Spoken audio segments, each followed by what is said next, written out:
Hidden Hindu, Akshat Gupta, ಪುಸ್ತಕ ವಿಮರ್ಶೆ. ನನ್ನ ಆಲೋಚನೆಗಳು.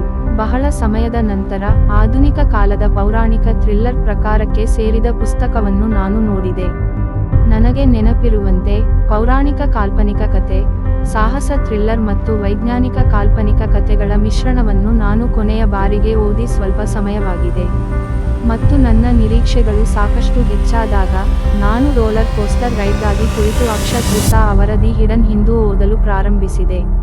ಪುಸ್ತಕದ ಬಗ್ಗೆ ಮತ್ತು ಅದನ್ನು ಓದಿದ ನನ್ನ ಅನುಭವದ ಬಗ್ಗೆ ಇನ್ನಷ್ಟು ತಿಳಿದುಕೊಳ್ಳಲು ಓದಿ. ಮೊದಲ ಅನಿಸಿಕೆಗಳು. ಕವರ್ ಇಮೇಜ್ ಮತ್ತು ಬ್ಯಾಕ್ಗ್ರೌಂಡ್ ಗ್ರಾಫಿಕ್ಸ್ನಿಂದ ಹಿಡಿದು ಬೋಲ್ಡ್ ಫಾಂಟ್ ಮತ್ತು ಹಿಂಭಾಗದಲ್ಲಿರುವ ಬ್ಲರ್, ಆನಂದ್ ನೀಲಕಂಠನ್ ಮತ್ತು ರವಿ ಸುಬ್ರಮಣಿಯನ್ರಂತಹ ದಿಗ್ಗಜರಿಂದ ಬರುವ ಹೊಳೆಯುವ ಶಿಫಾರಸಿನವರೆಗೆ ಎಲ್ಲವೂ ನಿಜವಾಗಿಯೂ ಉತ್ತಮವಾಗಿ ಕಾರ್ಯನಿರ್ವಹಿಸುತ್ತಿದೆ.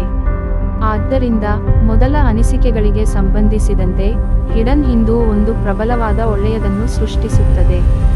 ಯಾರು ಓದಬಹುದು?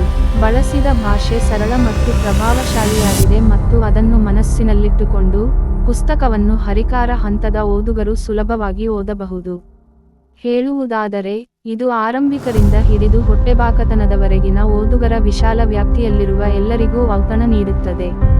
ಆದಾಗ್ಯೂ, ಹಿಂದೂ ಪುರಾಣದ ಬ್ರಹ್ಮಾಂಡ ಮತ್ತು ಇತಿಹಾಸದ ಅಂಶಗಳನ್ನು ಪುಸ್ತಕದ ಉದ್ದಕ್ಕೂ ಹೆಣೆಯಲಾಗಿದೆ ಮತ್ತು ಆದ್ದರಿಂದ, ಸ್ವಲ್ಪ ಪೂರ್ವ ಜ್ಞಾನವು ಸಹಾಯಕವಾಗಬಹುದು. ಅಬ್ಬರದಿಂದ ಪ್ರಾರಂಭವಾಗುತ್ತದೆ. ಪುಸ್ತಕದ ಉತ್ತಮ ವಿಷಯವೆಂದರೆ ಅದು ಅಬ್ಬರದಿಂದ ಪ್ರಾರಂಭವಾಗುತ್ತದೆ. ಮೊದಲ ದೃಶ್ಯವು 2041 ರಲ್ಲಿ ಪ್ರಾರಂಭವಾಯಿತು. ಒಬ್ಬ ಚಿಂತಿತ ಮಹಿಳೆ ಮತ್ತು 20 ವರ್ಷದ ಯುವಕ ಪೃಥ್ವಿ ಯಾವುದೋ ವಿಷಯದ ಬಗ್ಗೆ ಮಾತನಾಡುತ್ತಾರೆ. ಹಿಂದಿನ ಒಂದು ನಂಬಲಾಗದ ಮತ್ತು ದುರಂತ ಘಟನೆಯು ಎಲ್ಲಾ ತರ್ಕ ಮತ್ತು ತಾರ್ಕಿಕತೆಯನ್ನು ವಿರೋಧಿಸುತ್ತದೆ ಮತ್ತು ಅದು ಅವರ ಜೀವನದ ಹಾದಿಯನ್ನು ಶಾಶ್ವತವಾಗಿ ಬದಲಾಯಿಸಿತು. ಶೀಘ್ರದಲ್ಲೇ, ನಮ್ಮನ್ನು ಅಂಡಮಾನ್ ದ್ವೀಪಗಳ ಹೃದಯಭಾಗದಲ್ಲಿರುವ ದೂರಸ್ಥ ಸಂಶೋಧನಾ ಸೌಲಭ್ಯಕ್ಕೆ ಕರೆದೊಯ್ಯಲಾಗುತ್ತದೆ, ಅಲ್ಲಿ ಅತ್ಯಂತ ರಹಸ್ಯ ಕಾರ್ಯಾಚರಣೆ ನಡೆಯುತ್ತಿದೆ. ಕಥಾವಸ್ತುವು ತ್ವರಿತವಾಗಿ ದಪ್ಪವಾಗುತ್ತದೆ ಮತ್ತು ಓದುಗರು ಉದ್ದಕ್ಕೂ ಕೊಂಡಿಯಾಗಿರುತ್ತಾರೆ.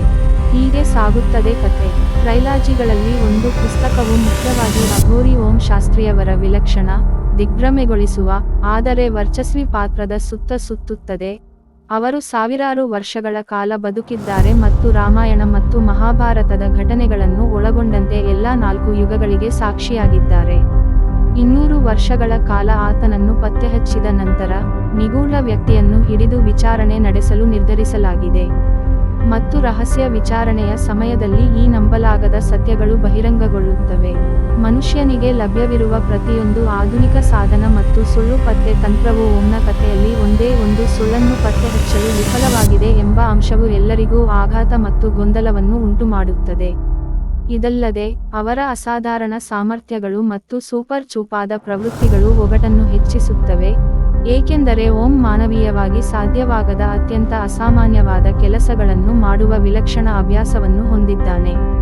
ಹಾಗಾದರೆ, ಓಂ ಯಾರು, ಮತ್ತು ಅಂತಹ ಅಸಾಧ್ಯವಾದ ಸಾಧನೆಗಳನ್ನು ಅವನು ಹೇಗೆ ಸಾಧಿಸುತ್ತಾನೆ? ಆತನನ್ನು ಏಕೆ ವಶಕ್ಕೆ ತೆಗೆದುಕೊಳ್ಳಲಾಗಿದೆ? ಈ ಅತಿ ರಹಸ್ಯ ಕಾರ್ಯಾಚರಣೆಯನ್ನು ಯಾರು ನಡೆಸುತ್ತಿದ್ದಾರೆ ಮತ್ತು ಯಾವ ಉದ್ದೇಶದಿಂದ? ಇನ್ನೂ ಯಾವ ಬಹಿರಂಗಪಡಿಸುವಿಕೆಗಳು ಬಿಚ್ಚಿಡಲು ಕಾಯುತ್ತಿವೆ? ಓಂ ಶಾಸ್ತ್ರಿಯವರ ಕಥೆಯು ನಮಗೆ ತಿಳಿದಿರುವಂತೆ ಮರಣದ ಪರಿಕಲ್ಪನೆಯ ಅಡಿಪಾಯವನ್ನು ಪ್ರಶ್ನಿಸುತ್ತದೆ.